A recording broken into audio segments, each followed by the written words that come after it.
Hello friends, welcome to SSC coaching centre. आपने exam में इस तरीके का सवाल देखा है और आप सोच में पड़ गए कि भाई कैसे होगा। तो आज के बाद सोच में मत पड़ना, एग्जाम करने लग जाना, क्वेश्चन करने लग जाना। फटाफट 10 से 20 सेकंड में आंसर निकाल दोगे। कोई बात नहीं है, कोई परेशानी नहीं है इस क्वेश्चन में। ठीक है, देखो कैसे करना है। 2 की पावर x-1 प्लस 2 की पावर x+1 बराबर 320 के है, तो x का मान क्या होगा? यही तो कहा गया है, एक्स का मान क्या होगा। अब देखना, मेरी बात को थोड़ा सा ध्यान से समझना। जब तक समझोगे नहीं तब तक कैसे करोगे भाई? सवाल को समझना तो जरूरी है ना। देखो यहाँ पे क्या है, 2 है। अगर मैं यहाँ पे क्या ले लूं, पावर 4 ले लूं। एक्स की जगह मैंने मान लिया पावर 4। ठीक है, अगर मैं पावर 4 को मानूंगा तो 2 की पावर 4 मानूंगा तो भाई बहुत बड़ी संख्या है। 2 दूनी का 4, 4 दूनी का 8, 8 दूनी का 16 हो जाएगा कि नहीं हो जाएगा? 16। तो यहाँ पे थोड़ा सा प्रैक्टिकली समझिए कि यहाँ पे x-1 है। अगर मैं यहाँ पे 8 लेता हूँ प्लस यहाँ पे 32 लेता हूँ, और ये 8 और 32 कैसे आ गया समझने के लिए थोड़ा सा रुक जाइए, पहले प्रश्न को देखिए। ये बराबर होना चाहिए 320 के। बराबर किसके होना चाहिए? ये 320 के बराबर होना चाहिए। ठीक है, चलिए अब मैं 8 का डबल कर लेता हूँ 16, 32 का डबल कर लेता हूँ 64। ये होना चाहिए 320 के बराबर। मैं 16 का डबल कर लेता हूं, 32 आएगा, सॉरी। 64 का डबल कर लेता हूं, 128। ये आना चाहिए 320 के। अगर आप 32 और 128 को जोड़ेंगे तो 320 के बराबर नहीं आएगा। अब 32 का डबल कर लो 64, 128 का डबल कर लो 256, 320 के बराबर आना चाहिए।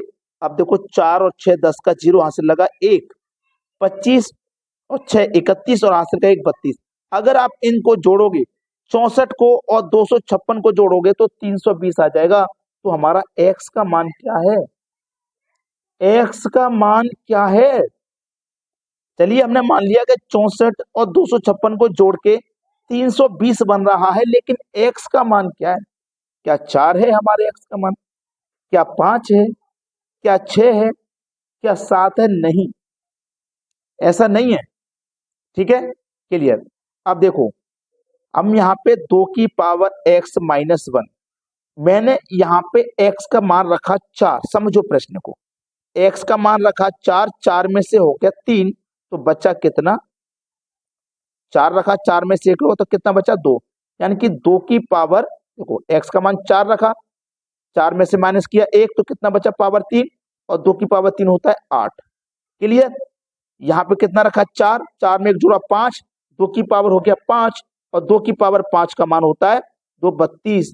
तो यहाँ पे 32 इस तरीके से आया था, यहाँ पे 8 इस तरीके से आया था। समझ के मेरी बात को? और जब इसको रखने से 320 नहीं हुआ तो हमने इसको काट दिया, फिर हमने 5 लिया था, तो 5 में से 1 गया 4, है ना, 2 की पावर 4, और यहाँ 5 में 1 जोड़ा तो 6, यानी कि 2 की पावर 6। तो 2 की पावर 4 का मान 16 होता है, और 2 की पावर 6 का मान 64 होता है। तब भी दोनों को जोड़ के 320 नहीं आया था, तो ये गलत हो गया था। ठीक है, अब आगे चलिए। देखो, फिर हमने 6 रखा, 6 रखा, 6 में से 1 माइनस किया 5, तो 2 की पावर 5 का मान 32, 6 में 1 जोड़ा 7, तो 2 की पावर 7 का मान 128 आया। लेकिन इनको जोड़ने से भी नहीं बना, तो ये 6 गलत हो गया। जब हमने 2 की पावर 7 रखा, 7 में से 1 गया 6, तो 2 की पावर 6 का मान 64, और 6 में जोड़ा 1 7, तो 2 की पावर 7 का मान 256 आया। और जब इन दोनों को जोड़ा तो 320, तो हमारा डी ऑप्शन सही जवाब हो गया।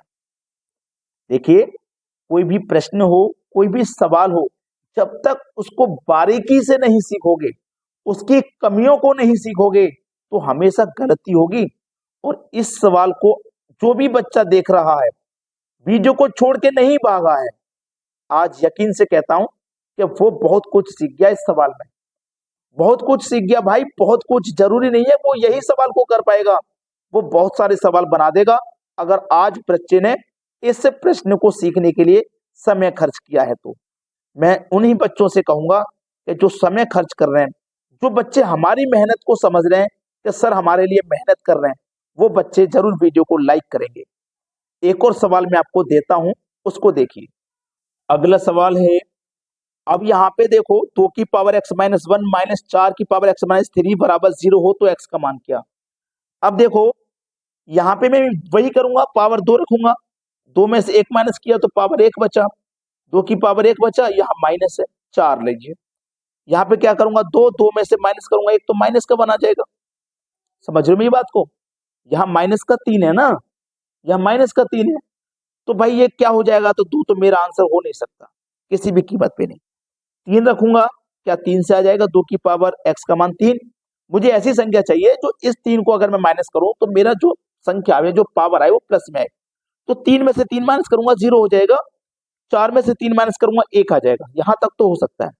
2 की पावर 4, 4 में से 1 गया 3, तो 2 की पावर 3 का मान 8 हुआ। 4 की पावर 4 माइनस 1, 4 की पावर 1 का मान 4 हुआ, 8 में से 4 माइनस करूंगा तो भैया 4 आएगा, 0 नहीं आएगा, तो मेरा ये भी गलत हो गया। चलिए 5 लेता हूँ, 2 की पावर 5, 5 में से 1 गया 4, ठीक है, तो 2 की पावर 4, 2 की पावर 4 का मान 16, ये माइनस है, ये 4 है। 4 की पावर में कितना 5, 5 में से माइनस करूंगा 3, 2, तो 4 की पावर 2 बचा, 3 माइनस करने पे 2, 5 लिया ना मैंने, 5 में से 3 माइनस किया 2 बचा, तो 4 की पावर 2 का मान 16 होता है, और 16 माइनस 16 होता है आपका 0 के बराबर। 0 के बराबर लेके आना था, डी ऑप्शन ने ला दिया। तो हमें ना तरीके सीखने हैं, थोड़ा सा समय खर्च करना है। जल्दी में रहोगे, अगर आप सोचोगे मेरा एग्जाम जब आएगा मैं 1 महीने पहले से तैयारी करूंगा और मेरा एग्जाम निकल जाएगा, तो ऐसा नहीं है भाई। एग्जामिनर को बेवकूफ मत समझो, जो बच्चे 4 या 5 साल से तैयारी कर रहे हैं ना, वो भी पेपर को नहीं निकाल पाते। समझ रहे हो मेरी बात को, इसीलिए मेहनत करिए। एग्जाम अगर आपका अभी डिले है, या 2-4 महीने है, या अभी 6 महीने है किसी एग्जाम को, तो इस समय की कीमत को समझिए। ऊपर वाले ने आपको समय दिया है तैयारी करने के लिए, पास होने के लिए, उस समय की कीमत को समझिए। कभी आपके पास 6 महीने है किसी एग्जाम को देने के लिए, तो 6 महीने में ऐसी तैयारी कर लो, ऐसी तैयारी कर लो कि रिजल्ट केवल और केवल पास का आना चाहिए। समझ रहे हो मेरी बात को, सभी से कहूंगा कि भाई हमारी जो मेहनत है उसके लिए केवल एक लाइक, कोई पैसा नहीं, कुछ नहीं, केवल लाइक कर दो। ठीक है दोस्तों, धन्यवाद।